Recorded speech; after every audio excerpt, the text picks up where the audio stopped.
আপনার প্রয়োজনে একটাকে যে মানুষটা আপনাকে সাড়া দেয় প্রতিবার, ভেবে নেবেন না সে সবসময় বেকার বসে থাকে। আপনার শরীর খারাপে, মন খারাপে যে বারবার আপনার খোঁজ নেয়, তার যত্ন অতটা সস্তা নয়। আপনার জন্মদিনে ফেসবুকে নোটিফিকেশন ছাড়াই যে মানুষটা ঠিক রাত 12টায় আপনাকে উইশ করে, তার মাথায় আপনার মতোই কোনো ক্যালেন্ডার ফিট করা নেই। আপনার পাশে থাকার জন্য যে মানুষটা প্রচন্ড আকুতি মিনতি করলো, সে চাইলেই অন্য কাউকে তার পাশে জায়গা করে দিতে পারে।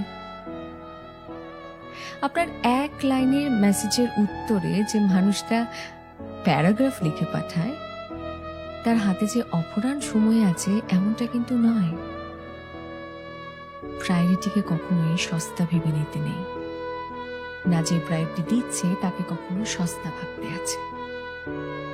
যে মানুষটা আপনাকে মাথায় তুলে রেখেছে, তাকে পায়ের তলার ধুলো ভেবে নেওয়াটা এক আশ্চর্য বোকামি।